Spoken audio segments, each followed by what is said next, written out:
I'm Davy. I'm awesome. And welcome to Davy's Awesome Wrestling, where I review wrestling-related things, all from the perspective of a fan, not an insider. And this week was a few wrestling shows. There was WWE Clash at the Castle, there was Worlds Collide, and the one I was looking most forward to, AEW's biggest event of the year, All Out. Thing is, though, is I only have time to do one review a week, so we'll do Clash of the Castle next week. But this week, let's go all out. The opening match, the Casino Ladder match. Sometimes it's to become number one contender to the TNT Championship, but this time, number one contender to the World Heavyweight Championship. Contestants, Wheeler Yuta, Rey Fenix, Rush, Andrade El Idolo, Claudio Castagnoli, Dante Martin, Penta Zero M, and then the Joker card, who would be the final entrant. Because in this Casino Ladder match, it's every 2 minutes a new contestant come out. First two were Wheeler Yuta and Rey Fenix. You know, it was an awesome ladder match. Like always, it's kind of hard to screw up a multiple-man ladder match. Only way really to screw it up is to have a really bad ending. But definitely had some high spots, like when Castagnoli not only dumped Andrade El Idolo out of the ring, but did it by making the ladder into an X. Cool. Or Penta Zero M getting Andrade and a Canadian Destroyer on a bridged ladder. This match didn't go very well for Andrade. But then before the Joker came out, a bunch of hooded masked men in black came out and just laid waste to everybody in the match so that one of them could climb up and grab the poker chip. Then he took off his mask. It was Stokely Hathaway. Which he's not a wrestler and he wasn't in the match, so he couldn't win. So what was he doing? He was holding it for the Joker, who would come out and be handed the poker chip, and therefore he wins the match and the title shot. But he didn't unveil himself just yet. Now, normally I wouldn't like an ending where somebody who wasn't in the match at all got the win out of nowhere, but it was intriguing. Like, who is this? Stokely Hathaway is obviously representing him. Is this a new faction? What's going on? Are we going to find out tonight? Are we going to find out in weeks?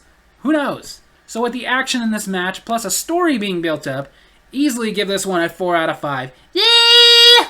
Second match was to crown the inaugural AEW Trios Champions. But you gotta say, the belts are very nice. The tournament that led all the way down to the finals of Dark Order members Alex Reynolds and John Silver teaming up with Hangman Adam Page versus the Elite, Kenny Omega and the Young Bucks. This match had a lot of close calls, making it to where we didn't know who was going to win. Even though originally when I found out that Kenny Omega was going to be in the tournament, I was like, that's who needs to be the first Trios champions. The Elite have been a trio since way before there was an AEW. Heck, Kenny Omega and the Young Bucks, former New Japan Never Openweight 6-man tag team champions. But like I said, they had us thinking like maybe it won't be them. Maybe it will be the Dark Order and Hangman Page. But it wasn't. After a buckshot lariat that was intended for a member of the Elite hit John Silver, the Elite was able to stop Page from being able to stop them as they pinned John Silver and became the inaugural AEW Trios champions. Like I've talked about in the past, I'm not a huge fan of 6-man tag team championships, but a 6-man tag team match, it's always exciting and chaotic, and to me this had a great result. So I will go ahead and give this one a 4 out of 5. Yeah! Third match for the AEW TBS Championship, the long-awaited match of Athena versus Jade Cargill. A match that did not live up to the wait. This match was pretty lackluster. I mean, yeah, Athena got a couple of good shots, but at no point did it really look like Jade Cargill was in any real danger of losing, and I think everybody was hoping that Athena would win, and we'd finally be done with this Jade Cargill being the female Goldberg crap that AEW has been doing since she came around. But that wasn't to be. Jade Cargill got the win, and is still the first and only TBS champion we've ever had, and we're still keeping up with Jade Goldberg, so whatever. 2 out of 5. The fourth match, a 6-man tag team match of the Motor City Machine Guns and Jay Lethal versus FTR and Wardlow. Pretty exciting they brought in the Machine Guns from Impact. And this was a really good, hard-fought match. And what I'm hoping is this is going to lead to the Motor City Machine Guns themselves versus FTR, because that's a dream match waiting to happen. And this match ended with Jay Lethal getting multiple power bombs from Wardlow and him getting the pin over Jay Lethal. Like I said, just the chaoticness of this match, and I will say the stars of this were Motor City Machine Guns versus FTR, because again, that's what we're really hoping for. But I would easily give this one another 4 out of 5. Yeah! And then after the match, another high note.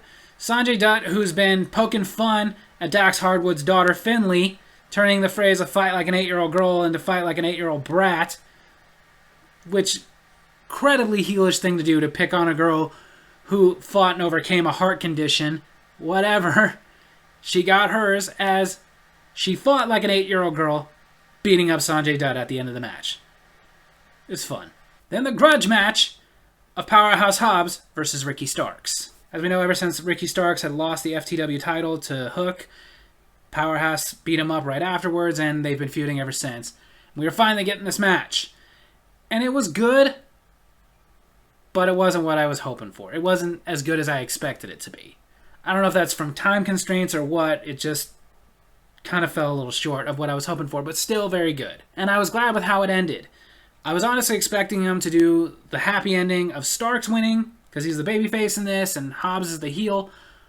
But I didn't want him to do that because, in my opinion, Ricky Starks doesn't really need that win.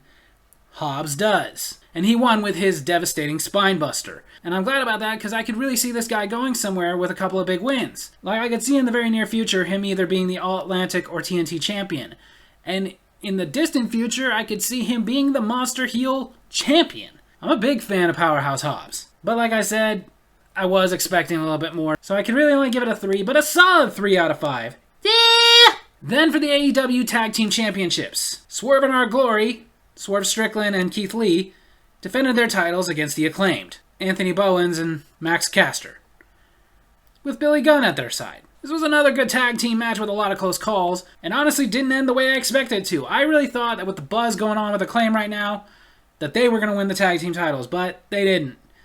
Came close, but a big powerbomb with a stomp combo by Keith Lee and Swerve Strickland got them the win, and they retained their tag team championships. And then after the match, Keith Lee gave the proper respect to the Acclaim for a good fought match, whereas Swerve went another way. I ain't posting the picture of him giving the finger.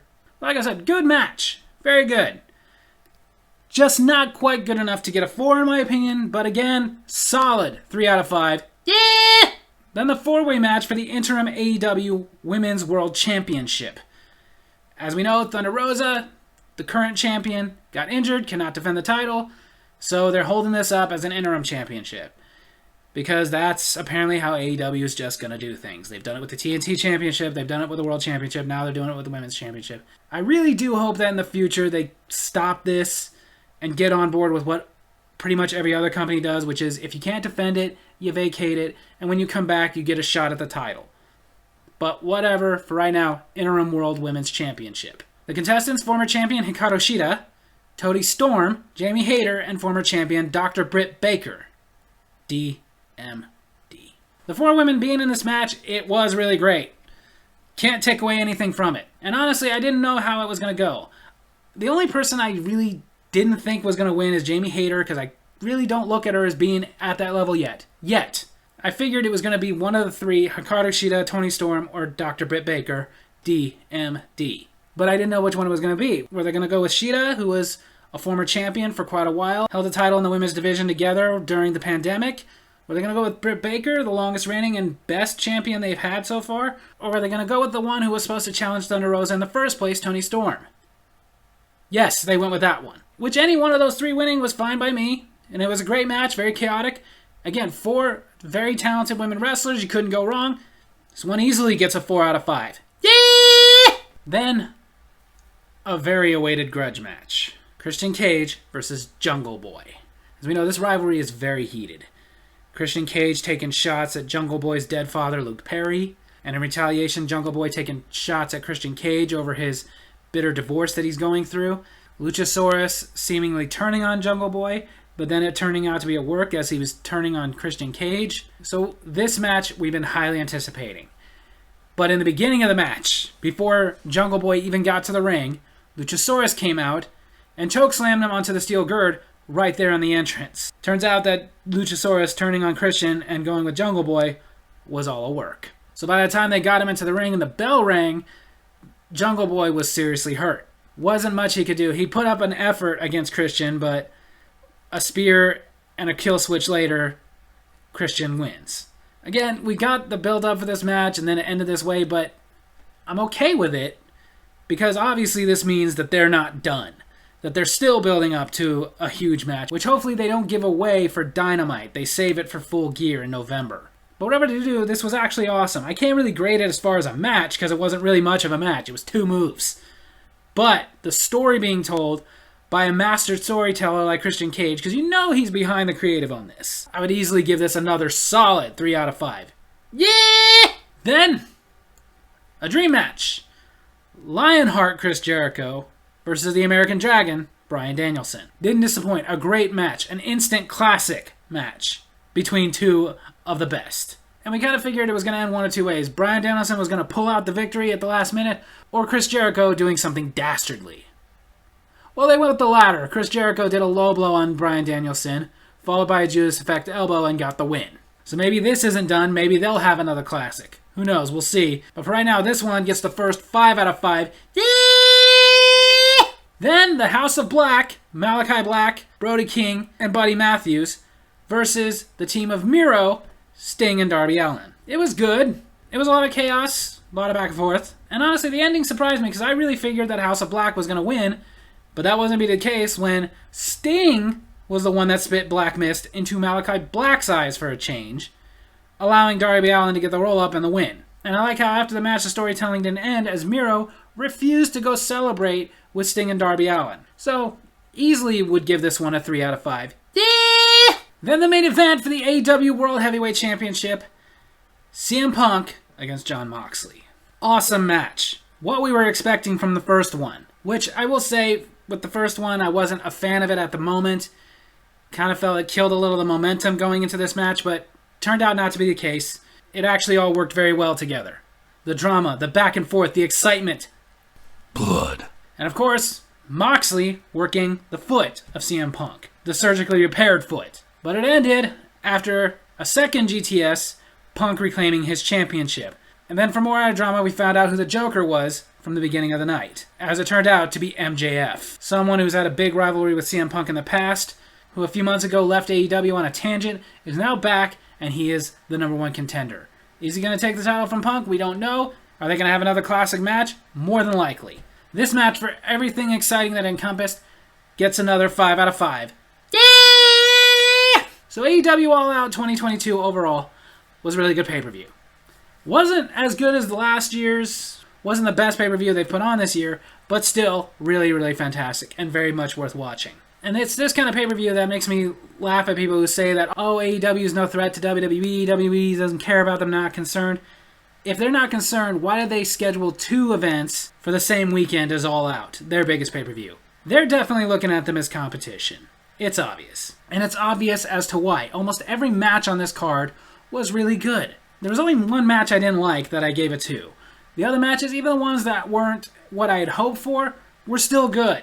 A few 3s, a few 4s, a couple of 5s. And honestly, I'm actually looking forward to the future of wrestling because not only am I a big AEW fan, but I will say it, with WWE under Paul Levesque, for the most part, I am enjoying the direction it's going. So maybe it'll go back to where I'm getting pay-per-view after pay-per-view that I'm absolutely loving. I don't know. We'll see as far as that future goes. But for right now, AEW All Out 2022, solid 4 out of 5. Yeah! So there you have it. That's my wrestling review this week. I hope you guys enjoyed it. And if you did, make sure to hit like, hit subscribe, hit that little bell so you get notifications for when I post new videos, and leave a comment. Tell me what you thought of AEW All Out 2022. Love you guys.